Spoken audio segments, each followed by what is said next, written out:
Ronnie Callan. Large, bang on in time, and I congratulate the member for Liverpool Walton for bringing forward this debate. Having read Dame Carol Black's review of Drugs Part 2 several times now, and having listened to her present and answer questions on the report, I find myself increasingly frustrated, not at Dame Carol Black, but within myself.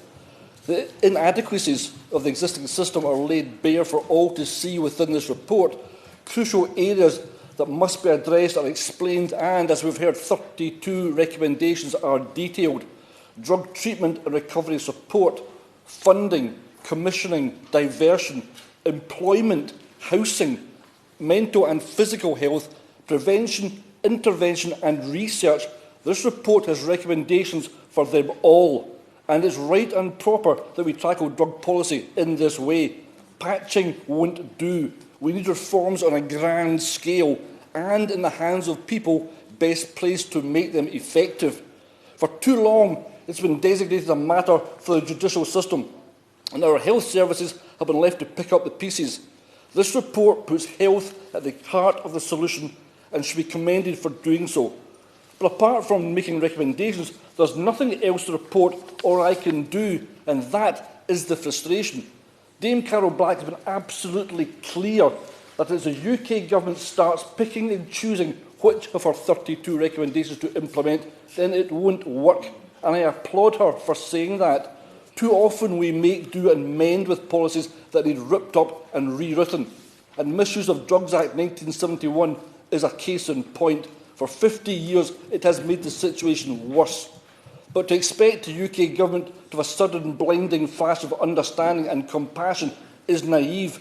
They won't implement many of the recommendations. They will pick a few, dress up a few others, pay lip service to some, and ignore the rest.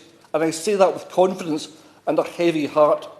Confidence because the UK Government just don't get the issue of drug addiction or harm. And while the administration of it continues to be held within the Home Office, the situation will not improve. And a heavy heart because as people within the drug rehabilitation community keep telling me, you keep on talking and we keep on dying. This is not Dame Carol Black's fault. As mentioned by the Honourable Member for Edinburgh East early on, her remit was deliberately precise. She was not allowed to recommend any new legislation, which effectively neuters her report.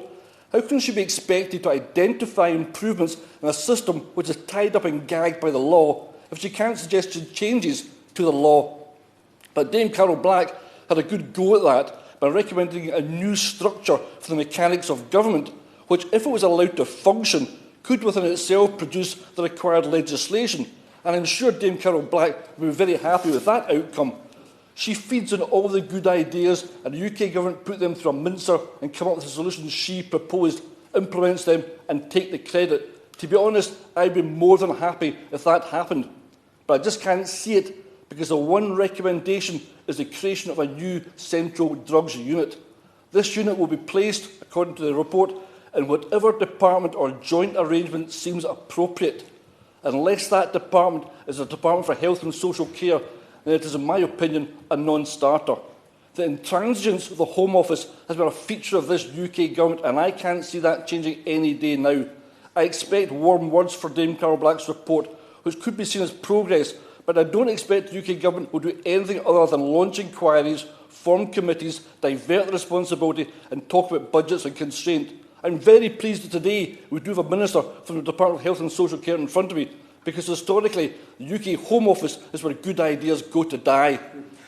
It's worth repeating, as has been said already in this debate, at the start of Dame Carol Black's report she says, and I love this quote, "The government faces an unavoidable choice: invest in tackling the problem or keep paying for the consequences. A whole system approach is needed." And finally, I believe she's absolutely correct. So go on, Minister.